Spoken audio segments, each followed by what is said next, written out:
جیسے کوئی کہے کہ میں آپ کو دل کی گہرائیوں سے خوش آمدید کہتا ہوں تو یہ کوئی بات نہیں بنتی۔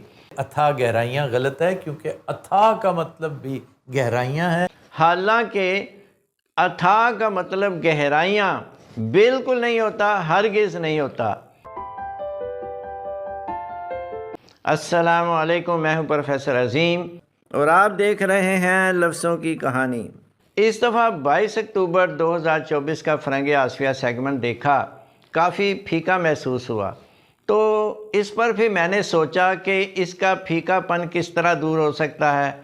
تو اس پر مجھے 6 ایسی باتیں یاد آئیں، وہ پہلے بھی آفتاب اقبال صاحب کو میں کئی دفعہ بتا چکا ہوں کہ اس سیگمنٹ کو خوبصورت، دلکش اور دلچسپ کس طرح بنایا جا سکتا ہے۔ لیکن اس سے پہلے میں ایک ہلکی سی کریکشن کرنا چاہتا ہوں کہ آفتاب اقبال صاحب نے اتھا گہرائیوں کا مطلب بتایا کہ اتھا کا مطلب بھی گہرائیاں ہوتا ہے۔ تو جیسے کوئی کہے کہ میں آپ کو دل کی گہرائیوں سے خوش آمدید کہتا ہوں تو یہ کوئی بات نہیں بنتی۔ اتھا گہرائیاں غلط ہے، کیونکہ اتھا کا مطلب بھی گہرائیاں ہیں۔ حالانکہ اتھا کا مطلب گہرائیاں بالکل نہیں ہوتا، ہرگز نہیں ہوتا۔ اتھا ایک ایڈجیکٹیو ہے، ایک صفت ہے۔ گہرائیاں گہرائی کی جمع ہے جو ناؤن ہے۔ تو سب سے پہلے تو یہ دیکھنا چاہیے کہ لفظ اتھا، اس کا منبع کیا ہے۔ یہ اصل میں لفظ ہے ان تھا، اور ان تھا بھی نہیں ہے بلکہ یہ ہے ان تہ۔ جیسے تہ خانہ ہوتا ہے یا کسی کپڑے کی تہ لگائی جاتی ہے، تو یہ ہے ان تہ جس کی کوئی تہ نہ ہو۔ ان تہ سے یہ بنا ان تھا، اور پھر ان تھا سے بنا اتھا۔ اگر ہم تھا کا مجازی مطلب انجام یا انتہا کریں تو الف لگانے سے اتھا کا مطلب ہوگا بے انتہا۔ پس اتھا گہرائیوں کا معنی ہوا میں آپ کو دل کی بے انتہا گہرائیوں سے خوش آمدید کہتا ہوں۔ اچھا جی، اب آتے ہیں ان 6 پوائنٹس کی طرف جس کی وجہ سے فرنگ آسیہ کے الفاظ کو خوبصورت، دلچسپ اور دلکش بنایا جا سکتا ہے۔ تو سب سے پہلا پوائنٹ ہے منبع، یعنی کوئی بھی لفظ ہو تو سب سے پہلے اس لفظ کا منبع دیکھنا چاہیے، اس کا اوریجن دیکھنا چاہیے۔ جیسے ہمارے پاس ایک لفظ ہے اندھا دھند، تو سنسکرت میں اس کا جو منبع ہے وہ ہے آندھ۔ اور دوسرا پوائنٹ یہ ہے کہ پھر اس منبع کا مطلب دیکھا جائے تو آندھ کا مطلب ہے اندھیرا۔ اسی سے آگے ایک لفظ نکلتا ہے آندھی، یعنی ایسی چیز جو اندھیرے والی ہو۔ اور تیسرا پوائنٹ دیکھیں وہ ہے وجہ تسمیہ، یعنی کوئی بھی لفظ ہو تو اس کی وجہ تسمیہ بھی بیان کرنی چاہیے لوگوں کی دلچسپی کے لیے۔ جیسے آفتاب اقبال صاحب نے لفظ کلو کی انتہائی خوبصورت وجہ تسمیہ بیان کی کہ کس طرح تھیسیس دھاگے کا گولا لے کر لیبرنتھ میں داخل ہوتا ہے اور اس کے پہلے گیٹ پر ہی دھاگے کو باندھ دیتا ہے، پھر وہ چلتا جاتا ہے۔ تو وجہ تسمیہ جو ہے وہ بھی کافی ضروری ہے۔ اور پوائنٹ نمبر 4 دیکھنا چاہیے کہ اسی لفظ کی فیملی میں اور کون کون سے ایسے دلچسپ الفاظ ہیں۔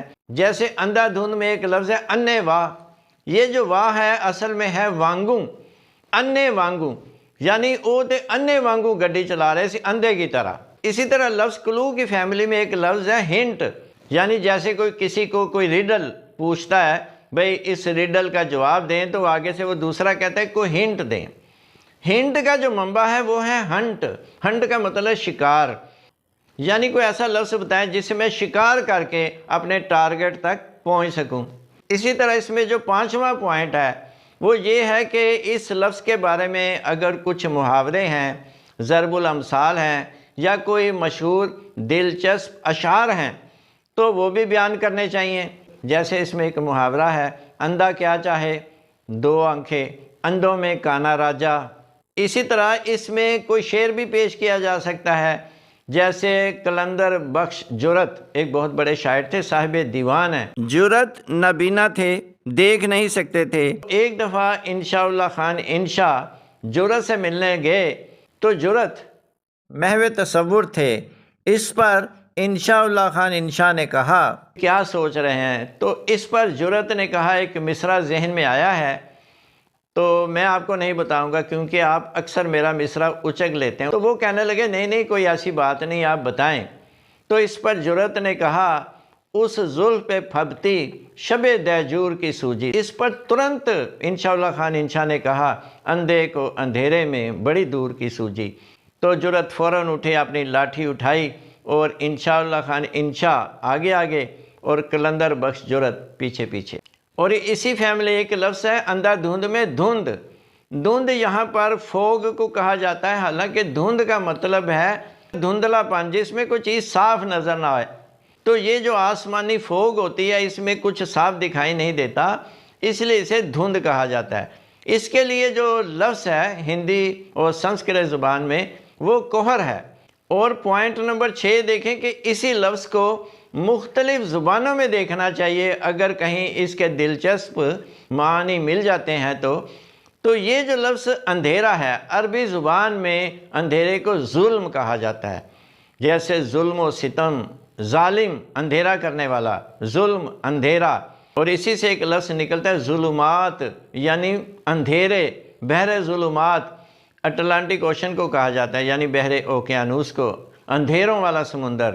اور ظلمات کا لفظ قرآن کریم میں بھی استعمال ہوا ہے، جیسے کہ سورہ البقرہ نمبر 2 کی آیت مبارکہ نمبر 257 میں ہے یخرجہم من الظلمات الی النور، وہ ان کو اندھیروں سے نکال کر روشنی کی طرف لاتا ہے، یعنی اللہ تعالیٰ۔ اسی سیگمنٹ میں آفتاب اقبال صاحب نے ایک لفظ کیا ہے فضول۔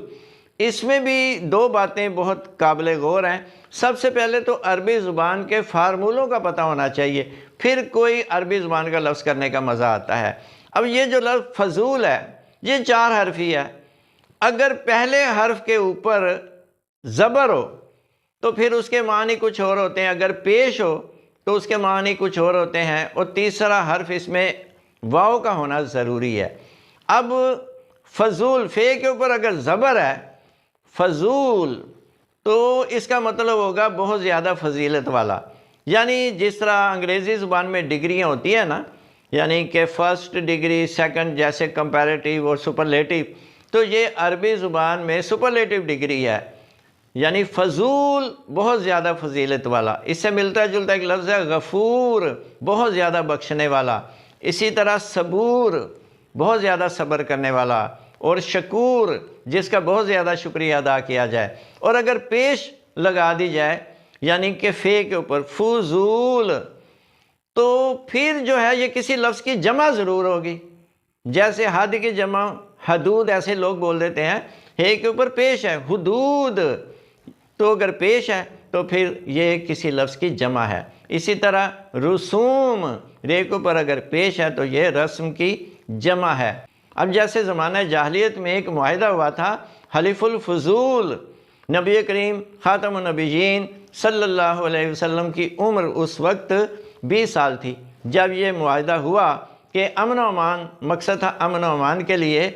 تو حلیف الفضول اس لیے کہا جاتا ہے کہ اس میں فضل نامی لوگوں نے حصہ لیا تھا، جن میں ایک نام فضل بن حارث ہے، ایک نام فضل بن ودا ہے، اسی طرح ایک نام فضل بن فضالہ ہے۔ اور اس سیگمنٹ کو مزید خوبصورت بنانے کے لیے ایک اور بھی چیز بہت ضروری ہے کہ جتنے اس میں کامیڈینز بیٹھے ہوتے ہیں ان سب کو چاہیے کہ وہ اس میں بھرپور حصہ لیں۔ اور جب آفتاب اقبال صاحب یہ کہتے ہیں خواتین و حضرات ہمارا سیگمنٹ ہے فرنگ آصفیہ، تو اس پر کامیڈینز حضرات کو بھرپور جواب دینا چاہیے، بلکہ سب کو کہنا چاہیے واہ واہ واہ، کیونکہ ان کی دلچسپی بھی سیگمنٹ کو 4 چاند لگاتی ہے۔ اور آخر پر آفتاب اقبال صاحب سے میں یہ بھی کہنا چاہوں گا کہ بعض ایسے الفاظ ہوتے ہیں کہ کوئی بھی ڈکشنری اٹھا لیں، چاہے چھوٹی سی یا بڑی ڈکشنری اٹھا لیں، ان میں اس لفظ کا واضح مطلب لکھا ہوتا ہے، لیکن جو یہاں سیگمنٹ میں بیان کیا جاتا ہے مطلب وہ نہیں ہوتا جو کتابوں میں ہوتا ہے۔ جیسا کہ آفتاب اقبال صاحب نے اتھا کا مطلب بتایا گہرائیاں، اب ویسے میں یہاں چیلنج کرتا ہوں کہ آفتاب اقبال صاحب نے اتھا کا مطلب جو گہرائیاں بتایا ہے وہ کسی ڈکشنری میں موجود نہیں ہے۔ اور دلچسپی کی بات دیکھیں، میں تو آفتاب اقبال صاحب سے یہ بھی نہیں کہہ سکتے کہ آپ کی نظر میں اگر کوئی ایسی ڈکشنری ہے جس میں اتھا کا مطلب گہرائیاں لکھا ہو، وہ اس لیے کہ ایسی کوئی ڈکشنری موجود ہی نہیں ہے جس میں اتھا کا مطلب لکھا ہو گہرائیاں۔ اور آج لگتے ہاتھ ایک اور بات بھی میں واضح کرتا چلوں کہ میرا آفتاب اقبال صاحب سے کسی قسم کا کوئی اختلاف نہیں ہے، بس ایک لسانی اختلاف ہے۔ یعنی جب وہ کسی لفظ کا مطلب غلط بتاتے ہیں تو لاکھوں کی تعداد میں لوگ اسی غلط مطلب کو اپنے دل میں بٹھا لیتے ہیں۔ تو میرے ذہن کے مطابق یہ ایک علمی گمراہی ہے، آپ اسے علمی بددیانتی بھی کہہ سکتے ہیں۔ بس میری کوشش یہ ہے کہ جہاں تک ممکن ہو سکے لوگوں تک الفاظ کے درست ہی معنی پہنچنے چاہیے۔ تو اس کے ساتھ ہی مجھے اجازت دیجیے، اللہ حافظ۔